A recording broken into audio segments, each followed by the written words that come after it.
दरबार की जय। बोलो श्री नगरी निवासी भगवान की जय। परम आराध्य देव श्री गुरु महाराज जी के चरण कमलों में शोभायमान संत जन एवं श्री गुरु महाराज जी की प्यारी संगत को मेरा नमन। सत्संगत में सच्चा सुख प्राप्त होता है। सौभाग्यशाली वो जीवात्माएं होती हैं जो श्री गुरु महाराज जी की शरण को प्राप्त करती हैं। देखा जाए तो इस संसार में करोड़ों जीवात्माएं हैं, लेकिन सब संसार में माया में फंसे हुए हैं। कुछ सौभाग्यशाली जीव ही होते हैं जिन्हें श्री गुरु महाराज जी चुनते हैं और अपने चरण कमलों का ध्यान, अपने चरण कमलों की सेवा बख्शते हैं। तो श्री गुरु महाराज जी का बड़ा आभार है, उन्होंने हम ना दान जीवों को अपनी शरण में लिया और ऐसा सुअवसर प्रदान किया।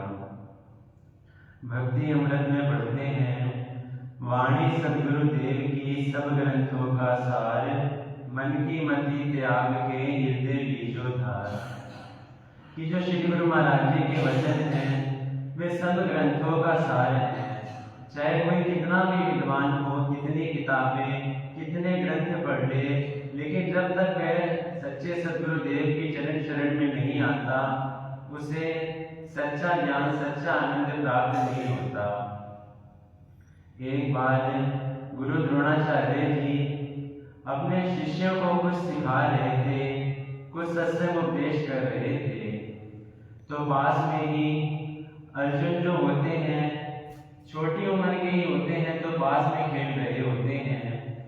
जब वे देखते हैं कि उनके गुरु द्रोणाचार्य जी कुछ उपदेश दे रहे हैं, तो खेल को छोड़कर दौड़कर उनके पास चले जाते हैं और चरणों में बैठ जाते हैं। द्रोणाचार्य जी देखकर बड़ा हैरान हो जाते हैं कि ये छोटा सा बालक है और मेरे सत्संग उपदेश को सुनने के लिए खेल को छोड़कर मेरे पास दौड़ा करते हैं और कहते हैं, हे गुरुदेव, जो शिक्षा आज आप हमें दे रहे हैं, पता नहीं दोबारा फिर ये शिक्षा आप हमें देंगे या नहीं देंगे।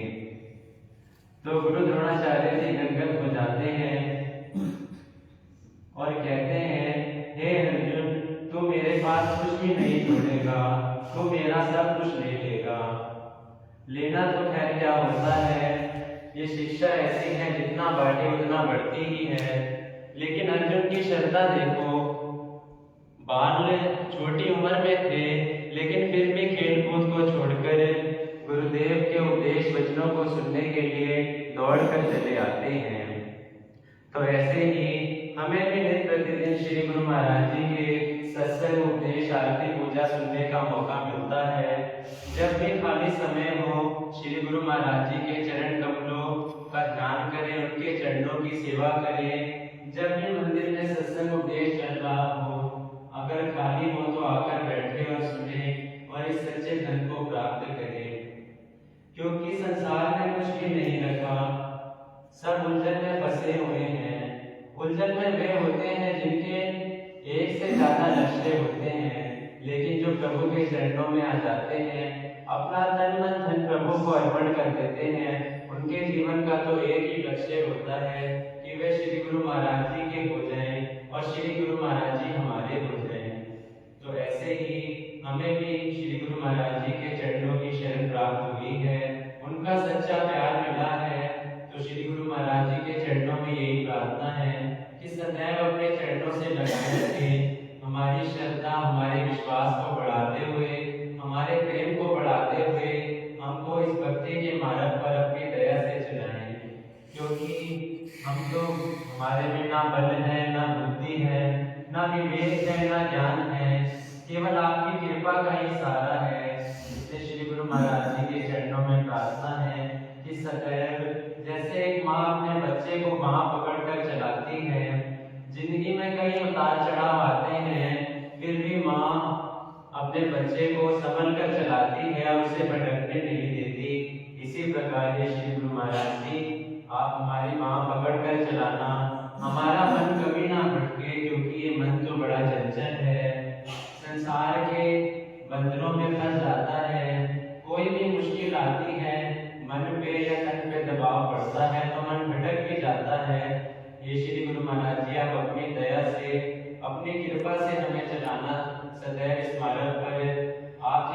आज्ञा के अनुसार चले। हर कदम को करते हुए यही सोचे श्री गुरु महाराज जी आप हमें देख रहे हैं, ये कर्म हम करेंगे तो आपको अच्छा लगेगा या बुरा लगेगा। अगर इस विचार से चलेंगे तो शायद हमसे कोई गलती हो ही ना, और अगर गलती हो भी जाती है भूल चूक में तो हे प्रभु आप बख्शनहार हैं, कृपा करना, दया करना, हमारी भूलों को क्षमा करना और इस भक्ति के मार्ग पर अपनी दया से चलाना। बोलने में अनेक सी त्रुटियां हुई होंगी, श्री गुरु महाराज जी के चरणों में संत जनों से एवं सर्व संगत से क्षमा प्रार्थी हूँ।